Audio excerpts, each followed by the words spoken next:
Hello friends, আজকের ভিডিওতে আমরা ওয়েস্ট বেঙ্গল সাব ইন্সপেক্টর যে মেন এক্সাম হয়েছিল 2013 সালে, সেখানে বেঙ্গলি টু ইংলিশ কি ট্রান্সলেশন দিয়েছিল সেটা আমরা আজকের ভিডিওতে আলোচনা করব।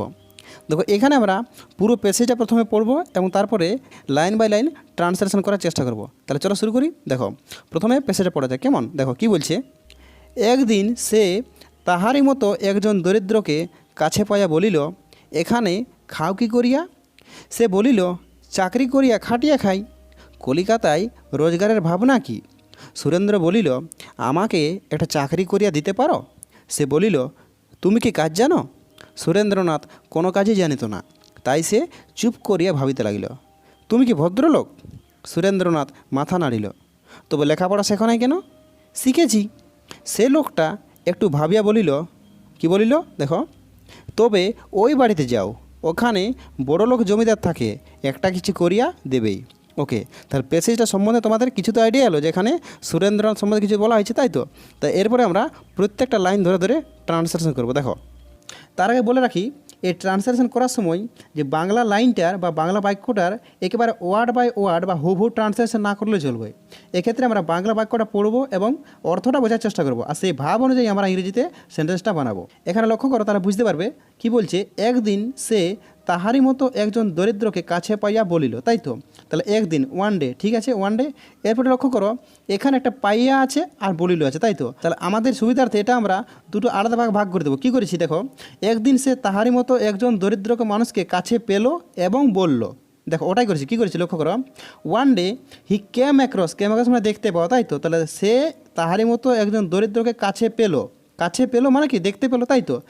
তাহলে he came across a poor person like himself মানে তার নিজের মতো, এই যে বলেছে এখানে সে তাহারই মতো, সুতরাং লাইক হিমসেলফ। তাহলে one day he came across a poor person like himself, সে তাহারই মতো একজন দরিদ্রকে দেখতে পেলো। অ্যান্ড সেড হবে না, এখানে দেখো একটা কোয়েশ্চেন মার্ক আছে, তাই তাহলে আমাদের এখানে আস্ট করতে হবে।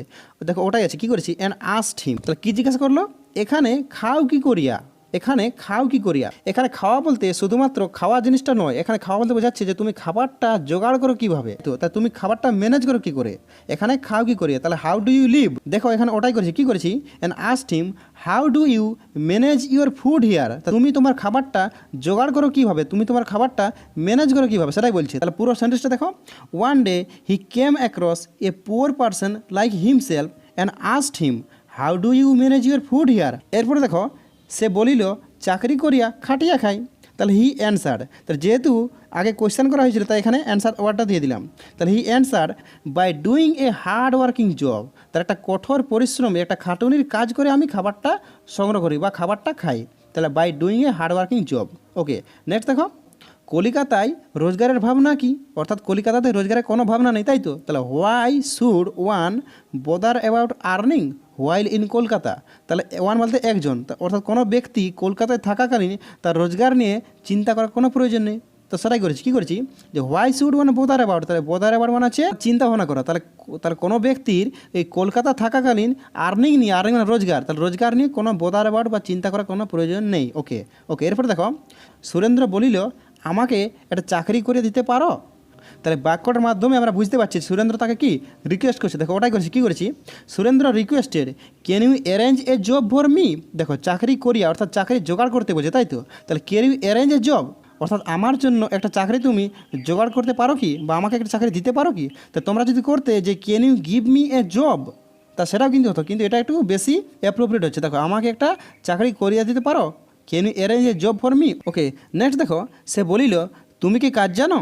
তাহলে do you have knowledge of any work he asked. লক্ষ্য করো এখানে কিন্তু হস্যই দেওয়া আছে, এখানে কিন্তু দীর্ঘই নয়। দীর্ঘই হলে কিন্তু মিনটা অন্য দাঁড়াতে হতো, তুমি কী কাজ জানো, তাহলে what work do you know, তাই তো। কিন্তু এখানে হস্যই আছে তো, তাহলে এটা ওই ইয়েস নো টাইপের কোয়েশ্চেন হয়ে গেল। তাহলে তুমি কি কাজ জানো, তাহলে do you have knowledge of any work. এবার তোমরা যদি সিম্পলি করতে যে do you know any work, সেটাও ঠিক হতো, কিন্তু একটু লিটারারিনেসটা কম হতো। দেখো এখানে কত সুন্দর শোনাচ্ছে, do you have knowledge of any work, তোমার কি কোনো কাজের কোনো জ্ঞান আছে, হি জিজ্ঞাসা করলো।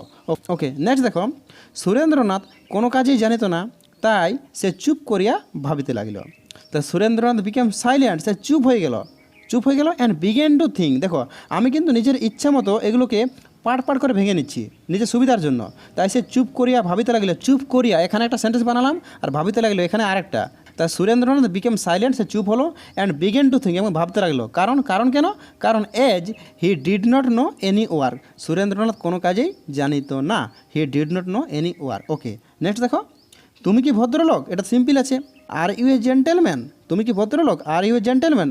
The man asked. দেখো বাংলাতে কিন্তু এরকম ছিল না যে মানুষটি জিজ্ঞাসা করলো, কিন্তু যেহেতু ইংরেজিতে অ্যাপ্রোপ্রিয়েট আমাদের অর্থটা আনতে হবে, তাই এখানে the man asked. The man বলতে কে? ওই মানুষটি যার সাথে সুরেন্দ্রনাথের দেখা হয়েছে, তাই তো? ওকে, নেক্সট দেখো, সুরেন্দ্রনাথ মাথা নাড়িল। এই যে মাথা নাড়িল, এর একটা ভালো ইংলিশ আছে, সেটা হচ্ছে নড। নড মানে হচ্ছে মাথা নাড়া। দেখো এখানে ওটাই করেছি, কী করেছি? সুরেন্দ্রনাথ নোডেড। তারপর নোডেড মানে কি? সে মাথা নাড়ে সম্মতি জানালো। ওকে, নেক্সট দেখো, তবে লেখাপড়া শেখানো কেন? তাহলে এটা কিন্তু আবার ওই ব্যক্তির জিজ্ঞাসা করেছে, তাই তো? তার দ্য ম্যান কন্টিনিউড। কন্টিনিউ মানে কি? আবার সে জিজ্ঞাসা করেই চললো। The man continued, then why don't you have education? তোমার তাহলে শিক্ষা নেই কেন? তাহলে তোমরা যদি করতে যে why have you not learn education, তাহলে সেক্ষেত্রে মিনিংটা ততটা এক্সপ্রেস হচ্ছে না। কিন্তু এখানে লক্ষ্য করো, then why don't you have education, তাহলে তুমি ভদ্রলোক, তাহলে তোমার শিক্ষা নেই কেন? Then why don't you have education. তাহলে সুরেন্দ্রনাথ কী বলছে? যে হ্যাঁ, আমি পড়াশোনা বা লেখাপড়া শিখেছি। তাহলে আই ডু হ্যাভ। অর্থাৎ এখানে বললাম না যে হোয়াই ডোন্ট ইউ হ্যাভ, তাহলে তোমার লেখাপড়া নেই কেন? তুমি বললে হ্যাঁ আমার আছে, অর্থাৎ আমি শিখেছি। তাহলে I do have, Surendra replied.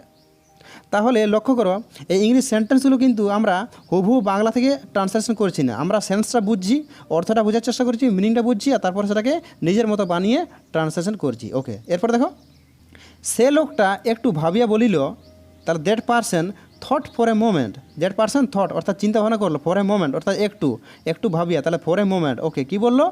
তবে ওই বাড়িতে যাও, ওখানে বড়লোক জমিদার থাকে, একটা কিছু করিয়া দেবেই। লক্ষ্য করো, এখানে কিন্তু কোনো কোটেশন নেই, অথচ আমরা পড়ে কিন্তু বুঝতে পারছি এটা কিন্তু সে লোকটি নিজের স্পিচ, তাই তো? তাহলে আমরা কিন্তু ইংরেজিতে করার সময় কোটেশন দিয়ে দেবো। এখানে কী করেছে দেখো, সে বলিল তবে ওই বাড়িতে যাও, তা that person thought for a moment and then said, তারপর বললো, কী বললো? ওই বাড়িতে যাও, তাহলে then go to that house, ওই বাড়িতে যাও, ওখানে বড়লোক জমিদার থাকে। তাহলে there lives a wealthy zamindar. Wealthy বলতে এখানে বড়লোক অর্থাৎ যে রিচ, তাহলে দেয়ার লিভস অর্থাৎ সেখানে বসবাস করে এ ওয়েলদি জমিদার, একটা কিছু করিয়া দিবে। তাহলে he will certainly accommodate a job for you.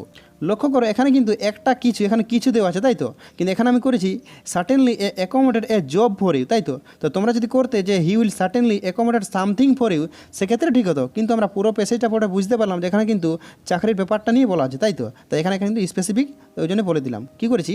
He will certainly accommodate a job for you, সে তোমার জন্য নিশ্চয়ই কোনো একটা চাকরির ব্যবস্থা করে দেবে। ওকে, তাহলে আমরা দেখলাম যে কী করে খুব সহজে আমরা বাংলা থেকে ইংলিশটা ট্রান্সলেশন করতে পারলাম, তাই তো? এরপরে আমরা পুরো প্যাসেজটা পড়বো। দেখো কী বলছে, one day he came across a poor person like himself and asked him, how do you manage your food here? The man answered, by doing a hard-working job. Why should one bother about earning while in Kolkata? Surendra requested, can you arrange a job for me? Do you have knowledge of any work? The man asked. এরপরে দেখো, Surendranath became silent and began to think as he did not know any work. Are you a gentleman? The man asked. Surendranath nodded. The man continued, then why don't you have education? I do have, Surendra replied. Okay, next দেখো, that person thought for a moment and then said, then go to that house. There lives a wealthy zamindar. He will certainly accommodate a job for you. ওকে, তাহলে প্যাসেজটা পড়ে মনে হলো যেটা কোনো translated passage, মনে হচ্ছে যেন একটা অরিজিনাল ইংলিশ প্যাসেজ পড়লাম, তাই তো? তাহলে এরকমভাবে তোমাদের কিন্তু সেন্স অনুযায়ী বা অর্থ বুঝে তোমাদের ট্রান্সলেশন করতে হবে। Okay, thank you, thanks for watching.